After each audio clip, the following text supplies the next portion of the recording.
So here we are at Comic Book News that has the story that everyone's already talked to death about. Captain America's actor Anthony Mackie says Captain America shouldn't represent America, despite the fact that it's in the name. I guess he can represent the captain part.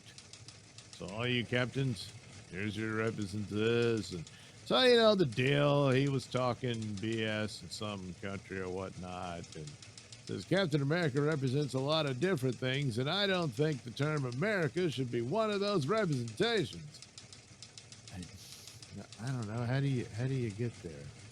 It's kind of stupid. Of course, it's all that coming out of LA and whatnot, and people trying to sound smarter than they are, and it's never going to work.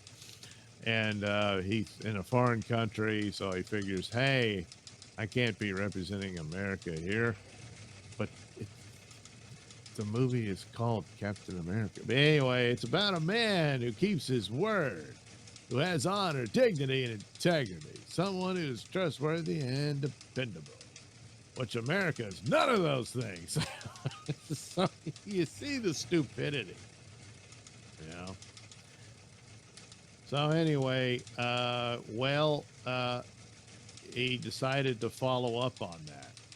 So he says, Anthony Mackie responds to Captain America controversy.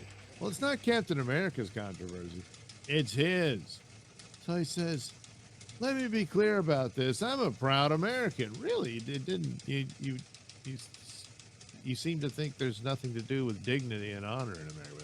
And taking on the shield of a hero like Cap is the honor of a lifetime. Well, he's a fictional character, so it's not. But anyway, I'm sure it's a good job, I have the utmost respect for those who serve and have served our country. So, I don't know. I guess he thought the overall thing was more about military service and whatnot, that's what he was insulting. And sure, in a way, but he was insulting the entire nation.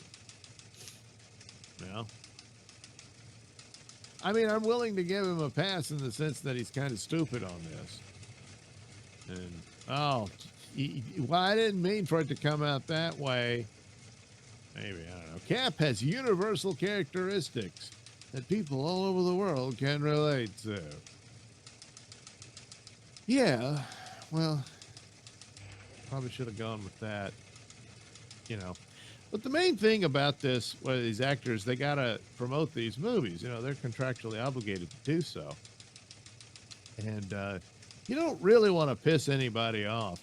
So the important thing to say is, hey, we worked really hard on this movie. I mean, we reshot it so many times. There's 3 different movies. And to tell you the truth, I don't know which one you're going to see. Probably a hodgepodge.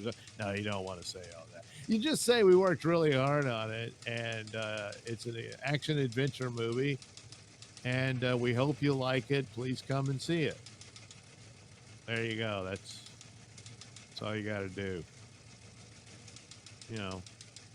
There's different phrases and words you can use that say the same thing, so, your choice, but that's all you got to do. You don't have to go into,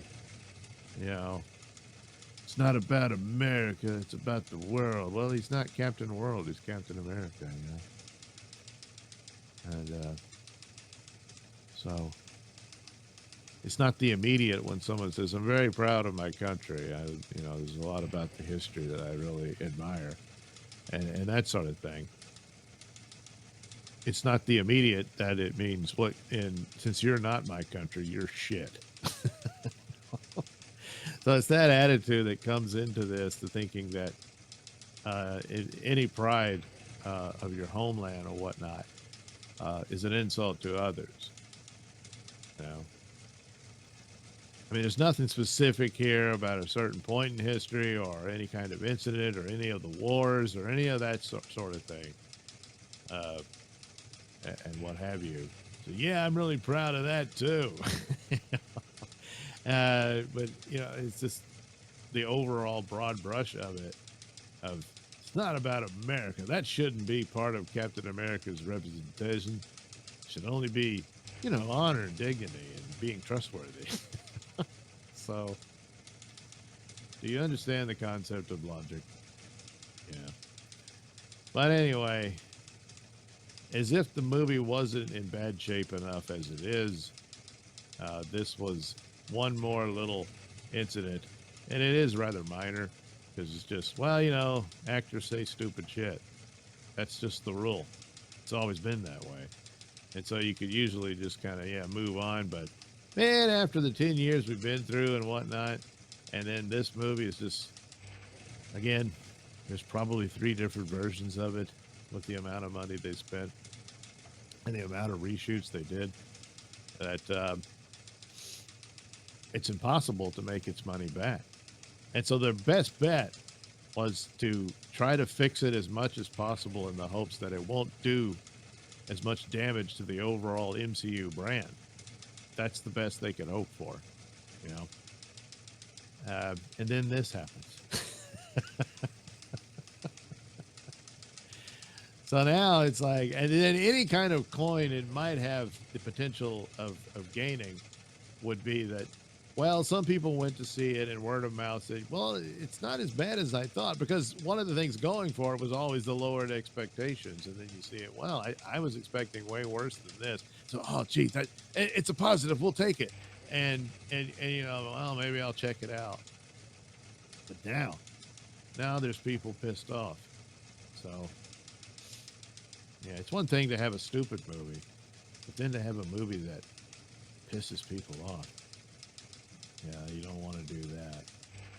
So that's too bad for Captain America. But there was other news here. You see, it turns out, oh, what are you doing? I hit the wrong thing. I'm sorry. Thank God you can't see that. There we go. The villain, the actual villain here, who is actually a Hulk villain. The Red Hulk is in it for 5 minutes, apparently. And it's interesting because it's like, well, why isn't this a Hulk movie? Shouldn't it be the Hulk instead of Captain America? But anyway, we get to see him in his character, Tim Blake Nelson. No relation that I know of. Last time you saw him in MCU was way back in that Ed Norton Hulk movie, which I thought was pretty good. It bombed, but I thought it was all right. And he's playing the character who becomes one of the main Hulk villains called the Leader. And basically, the gamma stuff does turn him green, but it makes his head enlarged because he becomes super smart. So that's the deal. So you get a first look. It's this really bad look. Is that his brain coming out of his head? I don't know. But then there's this concept art. So it's probably he looks more like this. So I don't know. Maybe something's going on here. That I don't see if it'll show. There you get a better view of it, I guess. And it does look like his skull's messed up and stuff, It doesn't look all that big. And I guess what's this promo art and stuff like that seems to show more that's what he'll look like. He's just some dude who's just got a big forehead, the Leader, because that's the job he wants. So anyway, there's the concept art of him. He doesn't even look all that green. It's just like maybe he's sick and about to throw up. But anyway, that's all you got. Oh, I guess this is the scene where the villain is revealed to the other villain that they shoehorned in with Gus Fring in the reshoots. He wasn't in the movie originally. There was some other villain too, and they cut him out completely because, again, they shot enough footage for 3 different movies. I'm going with 3. Most people say 2, but man, it's a lot. So anyway, I'd say good luck, but oof.